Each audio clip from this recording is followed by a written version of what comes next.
അസ്സലാമലൈക്കും എല്ലാവർക്കും നമസ്കാരം. ഞാൻ ഇന്നൊരു ഇഫ്താർ സ്പെഷ്യലാണ് കൊണ്ടുവന്നിട്ടുള്ളത്. ചിക്കൻ ബോണ്ടയാണ്. ഉരുളക്കിഴങ്ങ് ബോണ്ട ഉണ്ടാക്കുന്ന പോലെയാണ് ഏകദേശം ഇത് ഉണ്ടാക്കുന്നത്. പക്ഷെ കഴിക്കാൻ നല്ല ടേസ്റ്റാണ്. ഉണ്ടാക്കാൻ വളരെ എളുപ്പമായിട്ടുള്ള ഒരു സ്നാക്കാണ്. നോമ്പിന് എപ്പോഴും ഈസി ആയിട്ടുള്ള സ്നാക്ക് ഉണ്ടാക്കാനാണ് എല്ലാവർക്കും താല്പര്യം. അപ്പോൾ എല്ലാവരും ട്രൈ ചെയ്ത് നോക്കുക. നിങ്ങൾ ആദ്യമായിട്ടാണ് എൻ്റെ ചാനൽ കാണുന്നതെങ്കിൽ ഈ വീഡിയോൻ്റെ തൊട്ട് താഴെ സബ്സ്ക്രൈബ് എന്നൊരു ബട്ടൺ ഉണ്ട്, അതൊന്ന് ക്ലിക്ക് ചെയ്യാൻ മറക്കരുത്. അപ്പോൾ നമുക്ക് വീഡിയോയിലോട്ട് പോവാം. ഈ വീഡിയോ ഞാൻ എടുത്തിട്ടുള്ളത് എൻ്റെ ഉമ്മാൻ്റെ വീട്ടിൽ വെച്ചാണ്. അപ്പോൾ അതുകൊണ്ട് തന്നെ ലൈറ്റിങ്ങിന് കുറച്ച് പ്രശ്നമുണ്ട്. നിങ്ങളെല്ലാവരും ക്ഷമിക്കുമെന്ന് വിചാരിക്കുന്നു. അപ്പോൾ 1-2 ദിവസം ഞാനിവിടെ ഉണ്ടാവും. അതുകൊണ്ട് തന്നെ 1-2 റെസിപ്പീസ് ഈ ടൈപ്പിലായിരിക്കും വരിക. അപ്പോൾ നിങ്ങളെല്ലാവരും ക്ഷമിക്കണം. ആദ്യം തന്നെ നമുക്ക് ഉരുളക്കിഴങ്ങും ചിക്കനും ഒന്ന് വേവിച്ചെടുക്കണം. ഞാനിവിടെ 2 വലിയ ഉരുളക്കിഴങ്ങ് എടുത്തിട്ടുണ്ട്. അതിനകത്തോട്ടൊരു 100 ഗ്രാം ചിക്കൻ എടുത്തിട്ടുണ്ട്. ബോൺലെസ് ചിക്കനാണ്, ബോണുള്ളത് എടുക്കരുത്. അതിനകത്തോട്ട് ഒരു 1/4 ടീസ്പൂൺ മഞ്ഞൾപ്പൊടി ഇട്ട് കൊടുക്കുക. ഒരു 1/4 ടീസ്പൂൺ മുളക് പൊടി ഇട്ട് കൊടുക്കുക. പിന്നെ ഒരു 2 നുള്ള് കുരുമുളക് പൊടിച്ചത് ഇട്ട് കൊടുക്കുക. ആവശ്യത്തിന് ഉപ്പ്, ഒരു 1/4 ഗ്ലാസ് വെള്ളം ഒഴിച്ചു കൊടുക്കുക. ഒരുപാട് വെള്ളം വേണ്ട. എന്നിട്ട് ഒരു 3 വിസിലിന് നമ്മളിത് ഒരു മീഡിയം ഫ്ലെയിമിൽ ഒന്ന് വേവിച്ചെടുക്കുക. ചിക്കൻ ഉരുളക്കിഴങ്ങ് ഏകദേശം ഒരേ അളവ് എടുക്കണം, എന്നാൽ മാത്രമേ നല്ല ടേസ്റ്റ് ഉണ്ടാവുള്ളൂ. അപ്പോൾ ഇത് 3 വിസിലായിട്ടുണ്ട്. ഇച്ചിരി വെള്ളം ബാക്കിയുണ്ട്. അപ്പോൾ അതൊന്ന് തീ കൂട്ടി വെച്ചിട്ട് ജസ്റ്റ് ഒന്ന് വറ്റിച്ചെടുത്താൽ മതി. ഇത് നമുക്ക് ഈ ഒരു സ്പൂൺ വെച്ച് ഇത് നല്ല പോലെ ഒന്ന് ഉടച്ചെടുക്കണം. അതുകൊണ്ടാണ് ബോൺലെസ് എടുക്കാൻ പറഞ്ഞത്. ബോൺ ഉണ്ടെങ്കിൽ നമുക്ക് ഉടച്ചെടുക്കാൻ പറ്റില്ല. അപ്പോൾ അതെല്ലാവരും ശ്രദ്ധിക്കുക. ഇപ്പം ഞാൻ നന്നായിട്ട് ഉടച്ചെടുത്തിട്ടുണ്ട്. ഇനി നമുക്കതങ്ങ് മാറ്റി വെക്കാം. ഇനി നമുക്ക് ഒരു മസാല ഉണ്ടാക്കണം. അതിന് വേണ്ടിയിട്ട് ഞാനിവിടെ ഒരു പാനിനകത്തോട്ട് കുറച്ച് ഓയിൽ ഒഴിച്ചു കൊടുക്കുന്നുണ്ട്. അതിനകത്തോട്ട് 3 പച്ചമുളകും 1 ടീസ്പൂൺ ഇഞ്ചി അരിഞ്ഞതും ചേർത്ത് കൊടുക്കുകയാണ്. എരിവ് നിങ്ങളുടെ ഇഷ്ടത്തിനനുസരിച്ച് അങ്ങോട്ടും ഇങ്ങോട്ടൊക്കെ വരുത്താം. കുറച്ച് കറിവേപ്പില ഇട്ട് കൊടുത്തിട്ടുണ്ട്. അത് നന്നായിട്ട് മൂത്ത് വരുമ്പോൾ നമുക്ക് ഇതിനകത്തോട്ട് സവാള ചേർത്ത് കൊടുക്കാം. ഞാൻ 2 സവാളയാണ് എടുത്തിട്ടുള്ളത്. ചെറുതായിട്ട് അരിഞ്ഞിട്ട് ചേർത്ത് കൊടുക്കുക. ഇനി നന്നായിട്ട് നമ്മൾ വഴറ്റിയെടുക്കണം.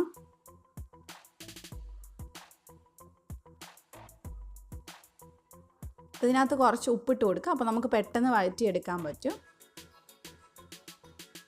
ഞാൻ ഇതിനകത്ത് കുറച്ച് ക്യാരറ്റ് കൂടെ ചേർക്കുന്നുണ്ട്. അതുകൊണ്ട് തന്നെ ഉള്ളി പകുതി വേവാകുമ്പോൾ ഒരു പിടി ക്യാരറ്റാണ് ഞാൻ ഇതിനകത്ത് ചേർക്കുന്നത്. ഏകദേശം ഒരു പീസ് ക്യാരറ്റേ ഉള്ളൂ. നന്നായിട്ട് അതൊന്ന് വഴറ്റിയെടുക്കുക.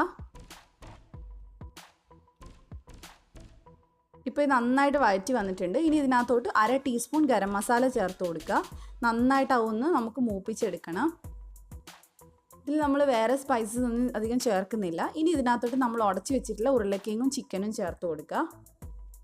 എന്നിട്ട് നന്നായിട്ടൊന്ന് മിക്സ് ചെയ്തെടുക്കുക.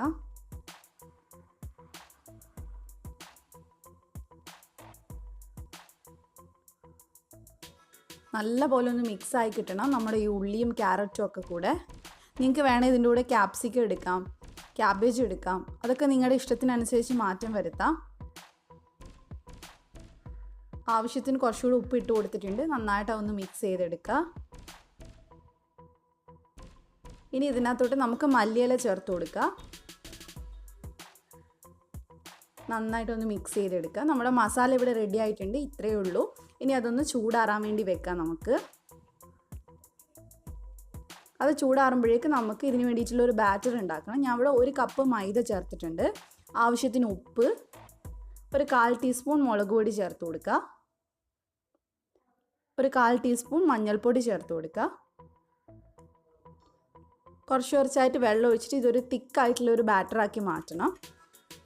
ഇതിന് കൂടെ അരിപ്പൊടിയൊന്നും ചേർക്കേണ്ട ആവശ്യമില്ല. മൈദ മാത്രം ചേർത്താൽ നല്ല ക്രിസ്പി ആയിട്ടുള്ള സ്നാക്കായിട്ട് നമുക്ക് കിട്ടും. കുറച്ചായിട്ട് വെള്ളം ഒഴിച്ചിട്ട് ഒന്ന് മിക്സ് ചെയ്തെടുക്കുക. നിങ്ങൾക്ക് വേണമെങ്കിൽ ഇത് ഗോതമ്പ് പൊടിയിലും ചെയ്യാം. ഇപ്പോൾ ഇത് നന്നായിട്ട് മിക്സ് ആയിട്ടുണ്ട്. ഒട്ടും കട്ടയില്ലാതെ തന്നെ മിക്സ് ചെയ്യാൻ നോക്കുക. ഇപ്പോൾ കണ്ടേ ഇതിൻ്റെ ചൂടൊക്കെ മാറിയിട്ടുണ്ട്. ഇനി കൈ വെച്ച് ഇതെല്ലാം കൂടി ഒന്ന് നന്നായിട്ടൊന്ന് മിക്സ് ചെയ്തെടുക്കുക. ഇതിന് ചെറിയ ചെറിയ ഉരുളകളാക്കിയിട്ട് നമുക്കൊന്ന് എടുക്കാം. വലുപ്പമൊക്കെ നിങ്ങളുടെ ഇഷ്ടത്തിനനുസരിച്ച് എടുക്കുക. ഞാനിവിടെ ചെറിയ ചെറിയ ബോൾസാണ് എടുക്കുന്നത്. നമുക്കെല്ലാം ഒന്ന് ബോൾസ് ആക്കി വെക്കാം. ഇപ്പം ഞാൻ എല്ലാം ബോൾസ് ആക്കി വെച്ചിട്ടുണ്ട്. ഇനി നമുക്ക് എണ്ണ ചൂടാവാൻ വെക്കാം. ഒരു പാനിനകത്തോട്ട് കുറച്ച് ഓയിൽ ഒഴിച്ച് കൊടുത്തിട്ടുണ്ട്. അതൊന്ന് ചൂടായി വരുമ്പോൾ നമുക്ക് നമ്മുടെ ബോൾസ് ഈ ബാറ്ററിനകത്തോട്ടൊന്ന് ഇട്ട് കൊടുക്കുക. നിങ്ങൾക്ക് വേണമെങ്കിൽ സ്പൂൺ വെച്ച് ഇതുപോലെ കവർ ചെയ്തിട്ട് ഡയറക്റ്റ് സ്പൂൺ വെച്ച് തന്നെ ഇടാം. പക്ഷെ ഞാൻ കൈ വെച്ചാണ് ഇടാറുള്ളത്. നിങ്ങൾക്ക് എളുപ്പത്തിന് വേണ്ടി കാണിച്ചെന്നേ ഉള്ളൂ. ഇതുപോലെ ഒന്ന് മുക്കിയെടുക്കുക. എന്നിട്ട് എണ്ണയ്ക്കകത്തോട്ട് ഇട്ട് കൊടുക്കുക. ഒരു മീഡിയം ഫ്ലെയിമിൽ വേണം നമ്മളിത് ഫ്രൈ ചെയ്യാനായിട്ട്. ഇട്ടാൽ അപ്പം തന്നെ കരിഞ്ഞു പോകും. ഹൈ ഫ്ലെയിം ആണെങ്കിൽ നമുക്ക് ഓരോന്നോരോന്നായിട്ട് ഇട്ട് കൊടുക്കാം. ബാറ്റർ ഒരുപാട് ലൂസായി പോയാൽ ഇതിൽ പിടിക്കില്ല. അതുകൊണ്ടാണ് കുറച്ച് കട്ടിയിൽ തന്നെ ഉണ്ടാക്കാൻ പറഞ്ഞത്.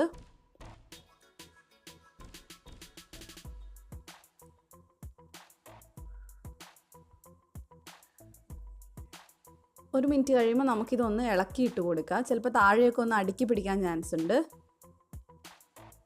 ഇപ്പോൾ ഇതിൻ്റെ അടിവശം ഒന്ന് വെന്തിട്ടുണ്ട്. നമുക്കിതൊന്ന് മറച്ചിട്ട് കൊടുക്കാം. ഇത് ഒരുപാട് വേവേണ്ട ആവശ്യമൊന്നുമില്ല, കാരണം നമ്മൾ ഉള്ളിലുള്ള എല്ലാം വേവിച്ചിട്ടുള്ളതാണ്. ഇതിൻ്റെ ഔട്ടർ കോട്ടിങ് മാത്രമേ ഒന്ന് വേവാനുള്ളൂ. ഇടയ്ക്കിടയ്ക്ക് ഇതൊന്ന് മറച്ചിട്ട് കൊടുക്കുക. നല്ല ബ്രൗൺ കളർ ആവുന്നത് വരെ നമുക്കിതൊന്ന് ഫ്രൈ ചെയ്തെടുക്കുക. ഇതിപ്പോൾ റെഡി ആയിട്ടുണ്ട്. നല്ല കളറൊക്കെ വന്നിട്ടുണ്ട്. ഇനി നമുക്കിത് എണ്ണയിൽ നിന്ന് മാറ്റാം. ഇതിൽ ഒരുപാട് എണ്ണയൊന്നും കുടിക്കില്ല, അതാണ് ഇതിൻ്റെ പ്രത്യേകത. നല്ല ടേസ്റ്റിയാണ്. ഇനി നമുക്ക് ഇതുപോലെ തന്നെ ബാക്കിയുള്ളതൊക്കെ ചുട്ടെടുക്കാം. ഞാനിവിടെ അടുത്ത ബാച്ച് കൂടെ ഇട്ടിട്ടുണ്ട്. അതും ഇതുപോലെ തന്നെ തിരിച്ചു മറിച്ചു വിട്ട് ഒന്ന് ഫ്രൈ ചെയ്തെടുക്കുക. നല്ല കളറ് വരുന്നവരെ ഫ്രൈ ചെയ്യുക. ഇതിപ്പോൾ ഇവിടെ റെഡി ആയിട്ടുണ്ട്. അപ്പോൾ ഇതുപോലെ ഈസി ആയിട്ട് ചെയ്യാൻ പറ്റുന്ന ഒരു സ്നാക്കാണ്. നിങ്ങളെല്ലാവരും ട്രൈ ചെയ്ത് നോക്കുക. ഈ ഇഫ്താറിന് നിങ്ങളെല്ലാവരും ഇത് ട്രൈ ചെയ്യുമെന്ന് വിചാരിക്കുന്നു. നിങ്ങൾക്ക് വീഡിയോ ഇഷ്ടപ്പെട്ടിട്ടുണ്ടെങ്കിൽ ലൈക്ക് ചെയ്യാനും ഷെയർ ചെയ്യാനും മറക്കരുത്. അപ്പോൾ എല്ലാവരും ട്രൈ ചെയ്തിട്ട് ഫീഡ്ബാക്ക് പറയുക. അപ്പോൾ ഇനി ഒരുപാട് നല്ല നല്ല റെസിപ്പീസായിട്ട് ഞാൻ വരുന്നതായിരിക്കും ഇൻഷാ അല്ലാഹ്. Thank you for watching.